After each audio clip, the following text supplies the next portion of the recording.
Graça e paz do Senhor Jesus a todos. Hoje nós estamos aqui com a gravação de Hebreus, capítulo 4. Mais uma vez eu estou tentando achar uma maneira mais simples e mais confortável para eu poder estar gravando para vocês. Ontem eu tentei um formato novo que eu não gostei. Hoje nós estamos tentando outro. Ontem eu fiquei em pé. Novamente hoje eu vou ficar sentada porque não me senti confortável e senti que o Espírito Santo não fluiu da maneira como ele deveria ter fluído, porque eu estava mais incomodada com a câmera, com a posição da câmera, do que com a palavra. E eu quero ficar livre para poder pregar aquilo que o Senhor me dá, aquilo que o Senhor me revela, no momento que eu estou lendo a palavra, no momento que eu estou passando essa palavra para vocês, esse estudo dessa palavra. E Hebreus capítulo 4 vai falar para nós sobre o lugar de descanso. A mesma citação do capítulo anterior com relação ao descanso do Senhor. Qual é o nosso lugar de descanso? Onde está o nosso descanso? E ele começa essa palavra dizendo que você tenha medo, que você tema uma coisa, que você seja impedido de entrar nesse lugar de descanso. E ele vai citar o caso dos hebreus, que não entraram na terra prometida, que não entraram naquele lugar de descanso. Mas também ele vai reafirmar que o lugar de descanso definitivo, o lugar de descanso real do Senhor, não era aquela terra, não era aquelas rochas, não era aquela cidade de Canaã. O verdadeiro lugar de descanso do Senhor ainda viria, ele estava sendo preparado. Aquele povo estava sendo usado para trazer a nós o verdadeiro descanso. E o verdadeiro descanso, você sabe quem é, em quem você pode repousar, né? A palavra de Deus diz que aquele que habita no esconderijo do Altíssimo, à sombra do Onipotente descansará. Então ele vai falar desse lugar de descanso como Deus que descansou no sétimo dia de toda a sua obra. Quando ele terminou toda a sua obra, ele descansou. E esse descanso que o Senhor nos deu e que ele também desfrutou é nada mais, nada menos do que o próprio Jesus. Diz assim a palavra do Senhor em Hebreus capítulo 4, no versículo 1. Temamos, pois, que porventura, deixada a promessa de entrar no seu repouso, pareça que algum de vós ficou para trás, porque também a nós as boas novas foram pregadas como a eles. Mas a palavra da pregação não foi de proveito, porque não estava misturada com a fé. Eu quero parar nesse versículo aqui, que ele diz assim, a palavra não foi proveitosa para eles. Por quê? Porque a palavra para eles não estava misturada com a fé. E sem fé é impossível que você agrade a Deus. Então é preciso que essa promessa que você recebeu, que esse lugar de descanso que o Senhor tem para você seja misturado, venha junto com a sua fé, senão você também não vai entrar nesse lugar, como aqueles hebreus não entraram naquele lugar. E ele diz assim, terceiro, porque nós, os que cremos, nós entramos no repouso, tal como ele disse, assim jurei na minha ira, que não entrarão no meu repouso, embora as obras estivessem acabadas desde a fundação do mundo. Ou seja, a ira de Deus é trazida por meio da falta de fé. Ela acontece quando você ouve a palavra, quando você a rejeita, quando você não se rende a ela, quando você não está preparado e você não recebe aquela palavra com alegria no seu coração. E ele diz assim, no versículo 4, porque em certo lugar disse assim do sétimo dia, e repousou Deus de todas as suas obras. Quando? No sétimo dia. E outra vez ele diz, neste lugar não entrarão no meu repouso, visto, pois, que resta que alguns entrem nele, e que alguns primeiros foram pregados as boas novas, não entraram. Por quê? Por causa da desobediência. E outra vez ele determina, um certo dia, hoje, dizendo através de Davi, muito tempo depois, como está dito, hoje, se vocês ouvirem a sua voz, não endureçais os vossos corações. Por quê? Se Josué lhes houvesse dado repouso, ele não falaria depois disso, de outro dia. Portanto, ainda resta um repouso para o povo de Deus. Aleluia! Porque aquele que entrou no seu repouso, ele próprio repousou de suas obras, como Deus das suas. Olha que ele tá dizendo que até Deus no sétimo dia ele repousou. E como que Deus repousou de todas as suas obras? Quando ele terminou tudo, quando ele consumou tudo. E foi quando ele deixou tudo preparado, porque a obra já estava pronta, a terra já estava pronta, todo lugar para nós vivermos já estava pronto. Então por que Josué, quando entrou na terra prometida, ele ainda falou desse outro dia que aconteceria? Porque esse outro dia estava preparado para todos nós. E esse dia é o Senhor Jesus, o sétimo dia, o dia de repouso verdadeiro de Deus, é quando ele terminou a obra. E sabe quando que Deus terminou a obra em você? Não foi quando ele deixou a terra e tudo isso que está no mundo para desfrutar. Não, é quando ele deu a você a possibilidade da salvação. De você que tinha sido contaminado pelo seu pecado, que estava condenado à morte eterna, tivesse a possibilidade de voltar para o seio do Senhor, de voltar para aquilo tudo que Deus havia criado da maneira realmente como ele criou. E ele criou o homem sem pecado. Ele criou o homem para estar ao lado dele, mas o homem foi contaminado por um vírus que não havia mais como Deus mantê-lo ao seu lado. Então Deus precisava repousar da obra dele. Sabe como? Deixando para nós a certeza de podermos voltar pelo caminho e reencontrarmos com ele. É assim que Deus descansa. É assim que você vai descansar. Se você não encontrar esse repouso, você nunca vai descansar, nem nessa terra e nem na eternidade. O sétimo dia é Jesus com a obra pronta para o Pai. O sétimo dia é o seu dia de descanso.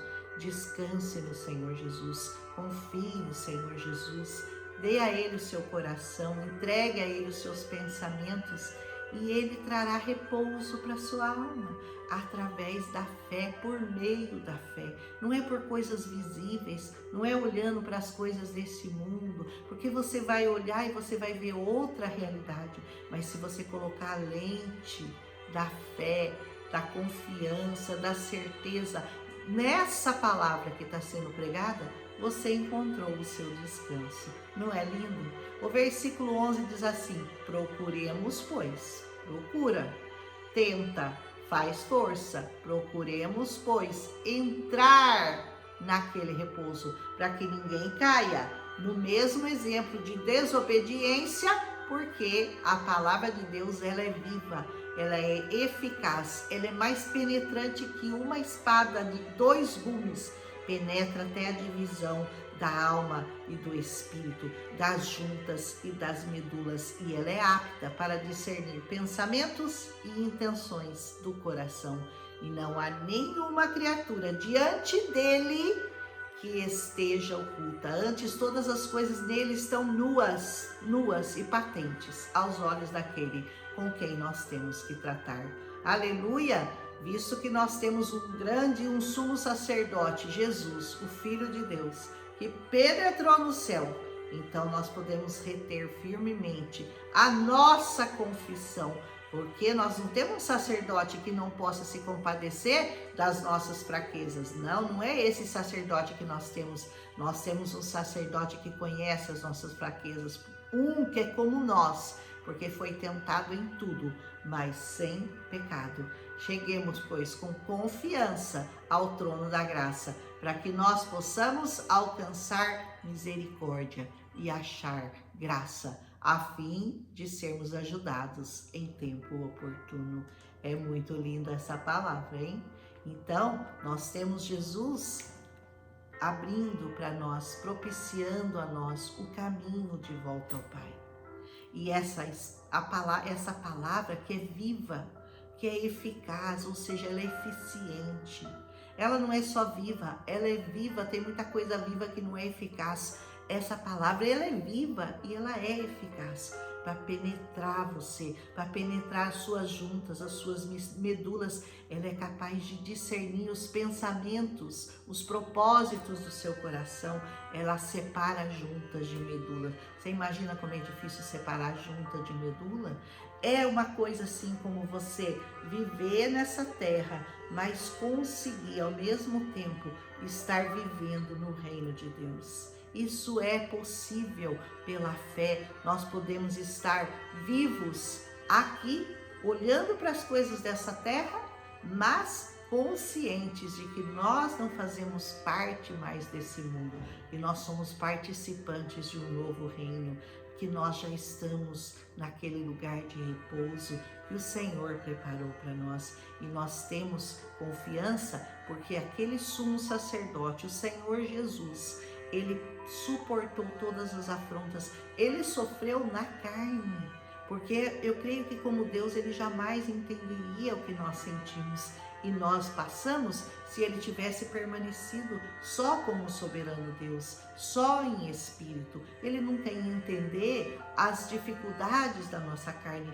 mas não, ele se fez um de nós. Ele viveu em carne como nós. Ele foi tentado em todas as áreas que nós somos tentados. E ele provou, e ele nos mostrou que é possível sim, é possível você estar nessa carne, mas viver em espírito. E esse sumo sacerdote é aquele que tem o repouso para você. Ele é o dono de todas as coisas. Ele vai trazer você a esse repouso, a esse lugar maravilhoso. Você vai estar vivendo nessa terra, mas você já vai estar desfrutando daquele repouso. Você já vai estar desfrutando das coisas espirituais, das coisas que o Senhor preparou para você já desde a fundação do mundo, mas que nós não podíamos desfrutar. Por causa do quê? Por causa do pecado que havia entrado em nós. Mas quando o Senhor Jesus preparou o caminho, quando ele destruiu a mentira com a verdade e trouxe vida em lugar da morte, então você pode entrar com confiança nesse lugar. E hoje é possível você viver essa verdade, você viver essa vida que Cristo deixou para você viver. É muito linda essa palavra. Então é como se você tivesse uma espada que atravessa e que separa esse mundo, as coisas desse mundo e as coisas espirituais. Ela discerne os seus pensamentos e as intenções do seu coração. Você sabe que às vezes o seu pensamento é diferente da intenção do seu coração? Por causa da nossa carne contaminada, o nosso pensamento vai para coisas desse mundo, o nosso pensamento voa, mas o Senhor é capaz de discernir que o seu coração está firme na rocha, que o seu coração descansa no Senhor. Eu tenho uma palavra para você hoje, aprenda a entrar nesse lugar de descanso. Descanse no Senhor.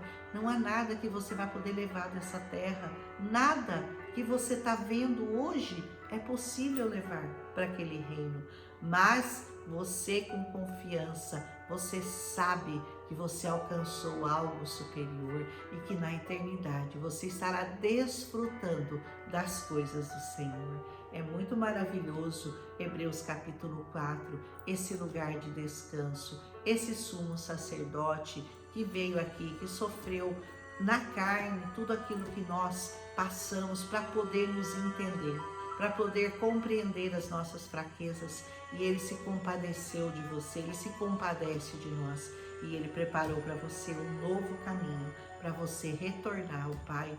Ande por esse caminho, viva neste caminho. É maravilhoso desfrutar das coisas do Senhor. Eu gostei mais desse formato, me senti mais à vontade, embora eu fique um pouco mais longe, mas eu fiquei muito incomodada ontem com a câmera muito perto, tendo que ficar mudando.